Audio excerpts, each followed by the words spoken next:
On the altar, you notice, and how many candles are there? 2. 6. There's 3 here, and there's 3 here, and the crucifix is here.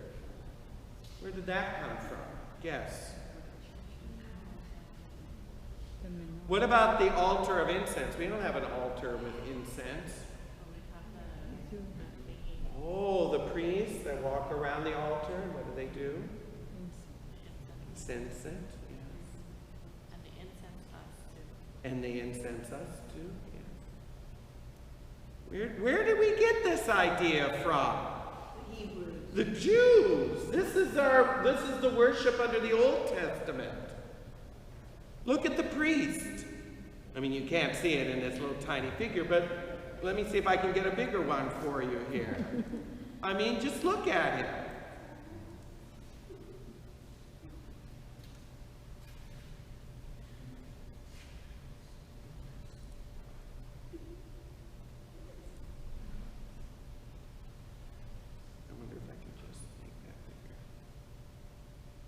I mean, look at this costume. Who do you think thought this up?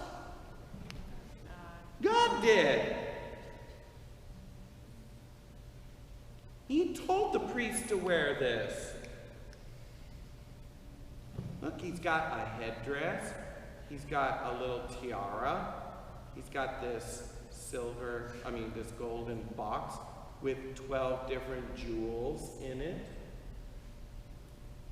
This represents each of the tribes of Israel. Remember that. He's got different layers on. Does this look at all familiar to anyone here? Yes. The habit of the priest. Why do you think they dress like this for Mass? Why do they vest for Mass? Because this is how the Jewish priests used to vest for the sacrifices. Why do bishops wear mitres? You know, those pointed hat thingies? Where did that come from? Well, I've got news for you. The Jewish priests wore them. And by the way, if this were the high priest, this diadem or this band that would hold the turban in Hebrew would say, "Holy to the Lord," like it was banded on his forehead. Do I dare say sealed? And what is the sealing that God puts on him? Holy to the Lord.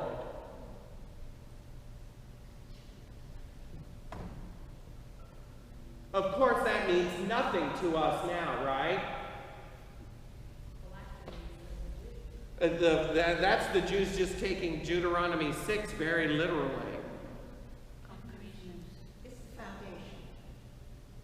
It's the foundation. Well, that's where ultimately I'm going with this, but when I say that the high priest was sealed with this mark on his forehead, holy to the Lord, where am I going with that? What's the equivalent to us nowadays? Confirmation. We are sealed and we are holy to the Lord. So this is what is here. Notice, what does the beast in chapter 13 do? He causes all, great and small, to receive a mark where? On their forehead. Or their right hand. Why do you think that is? It's to mimic what God has done. And he has been doing since the Old Testament.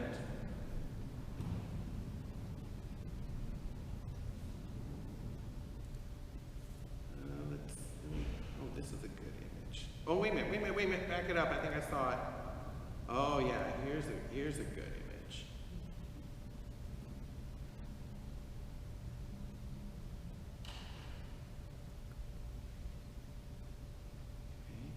Mitre or turban, adorned for the pride of his countenance, onyx stones, breastplate. Look at this. Boy, I've never seen that thing before. Where does this come from? from our heritage.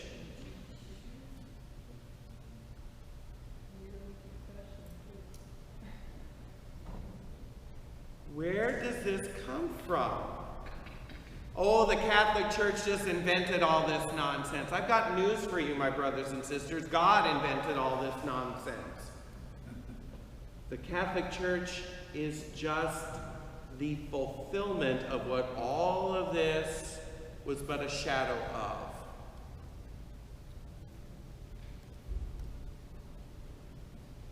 Yes?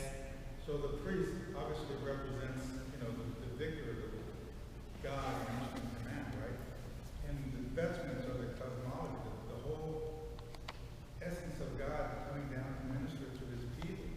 So it's there in Scripture for us. Yes. And he was to be dressed like this to be a sign, a witness to the whole community. Well, why do our priests wear collars? Why do our sisters wear habits? It's a sign to the world that they're vested in another world.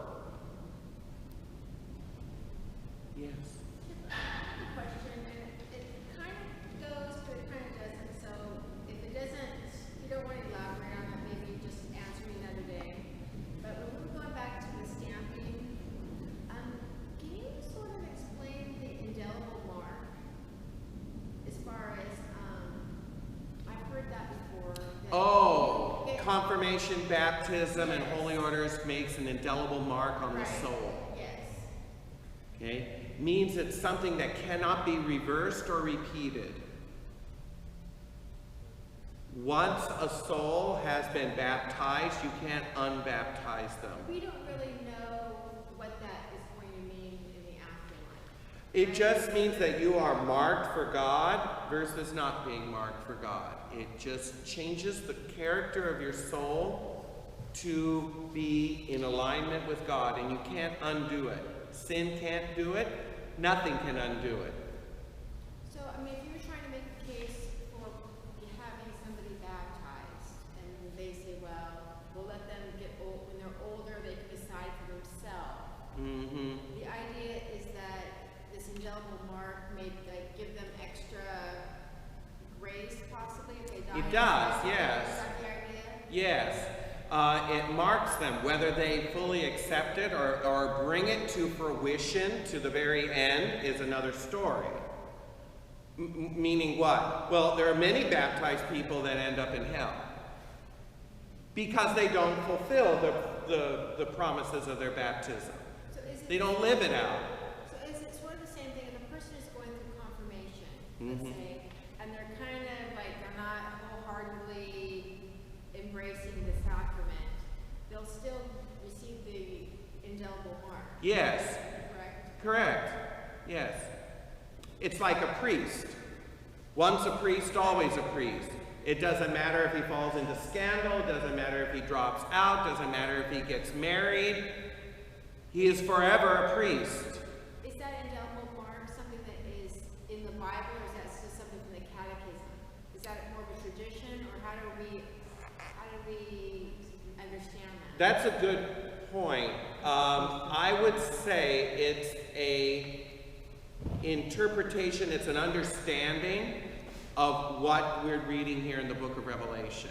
When it says that God seals the 144,000, for example, that's what we're talking about. God places a mark on them that separates them from everyone else. In the same way, and that's like a spiritual thing. You don't see a physical mark on you. It is something that God sees. And so that's the indelibleness of the soul that God sees it. Yes? It's also a prophetic thing that God is showing to us as people, that he is going to continue to be faithful regardless of our free will and our choices. Yes. Yes. Very good. Does that help, Gina? Yeah. I can't take you to a chapter and verse that says, once you're baptized, your soul is forever changed. It's not like that. It's not like that. But it does say that we must be born again of water and spirit. So that means that there is a transformation of the human person that happens at baptism. It's not something physical, it's something spiritual. You were once dead, now you are alive. Once you were outside the covenant of God, now you are in the covenant of God. And that is permanently an orientation within your soul. Whether you continue with that, you stay faithful to that, that's another story. But your soul has been transformed and marked by God because of that. We good? Okay. So, like Tina said about baptism, so when we baptize, we all know we baptize into Jesus' death, and from dying with him, we raise again with him by God's grace.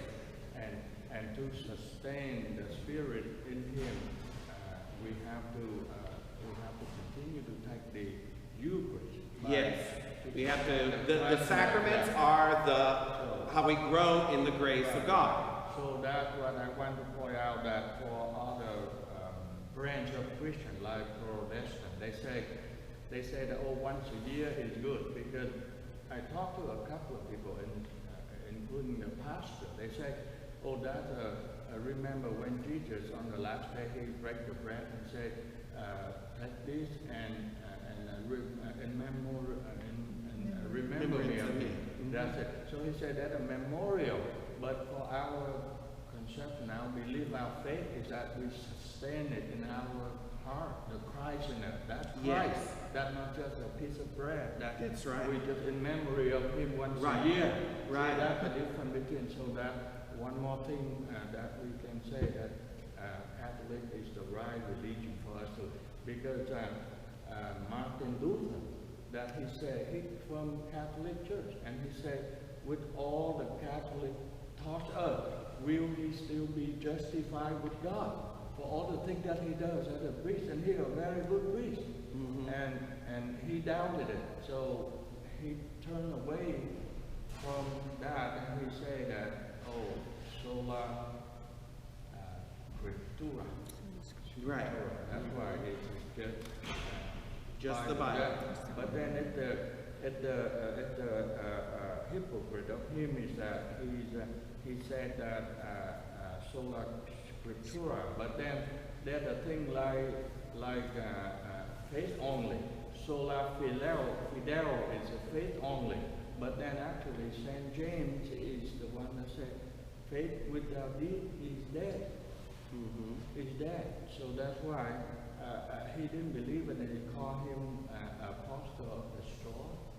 Yes, he called the book of James an epistle of straw, because it didn't support his ideas of faith alone. Yes. Right, and he called the book of Ethel is festal, like fairy tale.